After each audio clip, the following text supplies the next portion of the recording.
Hi, this is Lucia with The Art of Love. This week, I would like to discuss how breakups happen. And I'm going to use the metaphor of a car. And I'm actually going to talk about my car. And this is a true story. So, I've had my car for a while, and I love it. I look at it, I'm very proud of it, I'm very happy to be driving up in it. And we've had a good relationship. Of course, there's been a few hiccups along the way. Things have broken down, had to be changed, etc., etc. Nothing too major. I knew that was part of the course of having a car, of course, as it is. If you're in a relationship, there's going to be ups and downs, so you know that's going to happen and you accept it. And I had never been thinking of changing the car until recently. And what happened is that actually it started a few years ago, and all of a sudden I was driving and the car just stopped. Luckily, I wasn't going fast and there wasn't a lot of traffic around. I wasn't on the freeway, so it was okay, and it started up afterwards, and I went on my way, and then that was happening intermittently, and the computer on the car didn't show what it was, but after a while, we were able to figure it out, and by we I mean the mechanic and I, more the mechanic than me, and we fixed the problem, and that was it. But that was like a major hiccup in the sense that I really couldn't trust the car because I didn't know if I would be driving and all of a sudden, poof, it stops. So that would be like a breach in a relationship, a breach of trust, where you thought you could trust them, but now something happened and you can't trust them. However, you get past it and you're like, okay, we're going to continue on in this relationship. However, a few months ago, it happened again. The car all of a sudden stopped when I'm driving. And again, the computer would not say what it was. So, of course, we thought, well, let's just change the same part we changed last time, and maybe that's what will fix it. Of course, that was not it. And because there's so many things that it could be, you can't just go changing everything. And luckily, I noticed that it would only stop in the first, let's say, 5 to 10 minutes of driving. So I thought, okay, until we can figure out what this is, I won't, just get in the car and start driving. I'll get in the car, let it warm up, so to speak, even though, I'm in Los Angeles and it's hot. I'll let the car warm up. No problem.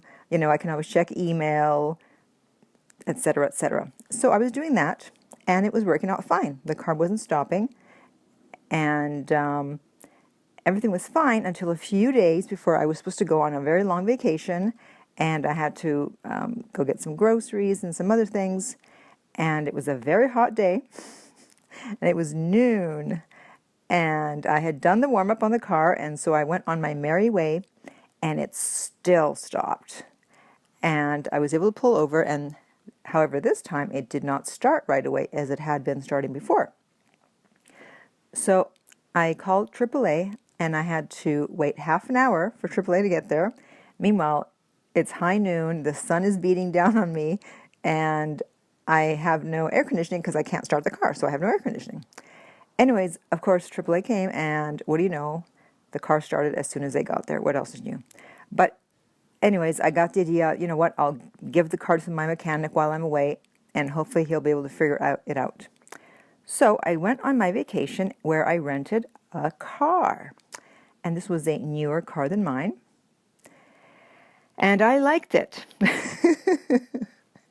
So this would be the equivalent of having problems with someone and then going on vacation and meeting someone else, or not even on vacation, you don't have to go on vacation to meet someone else, just meeting someone else. And, because this had a bunch of new things in it that my car doesn't have. It has, I think it's called the keyless entry, where, you just throw the key in the car. You don't have to put it in the ignition and press the button and poof, the car starts.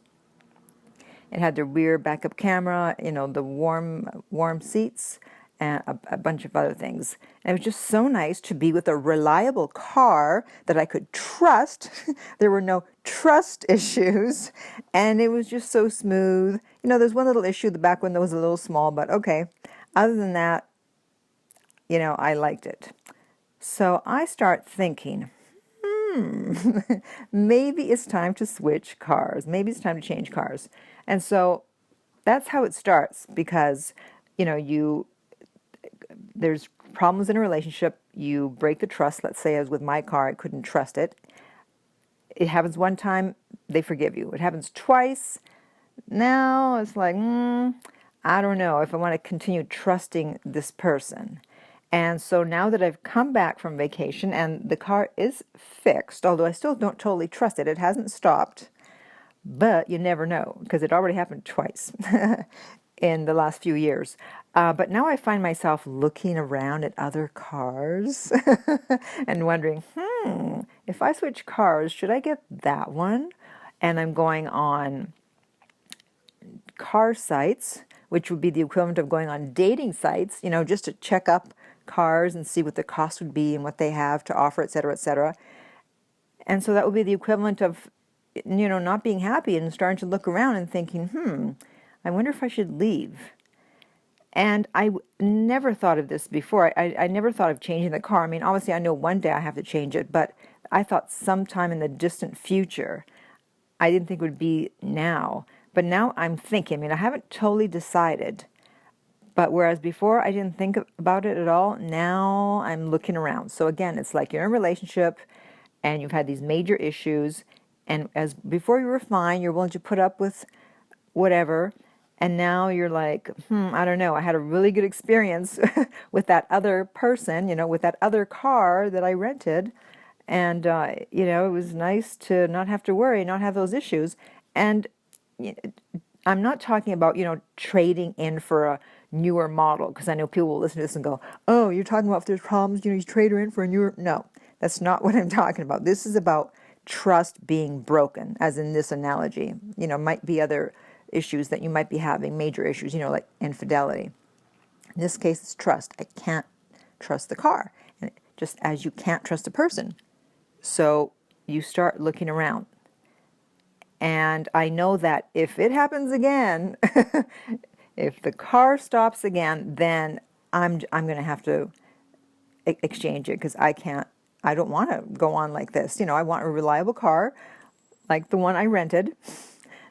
And that'll be the last straw. And so that's how breakups occur. It's not usually one major blow. It can be, but more often than not, something happens. Okay, fine, we'll get over it. I forgive you, blah, blah, blah. Then something else major happens. You may or may not stay together. But then there's a final straw.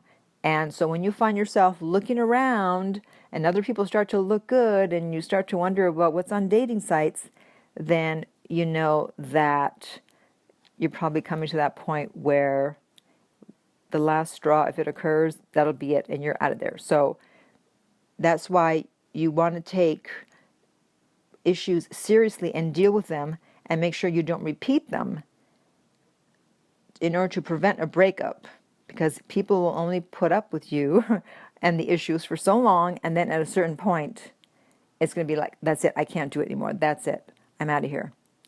So I hope you've enjoyed this car analogy, car metaphor. If you have any questions or comments, you can contact me at my website, theartoflove.net.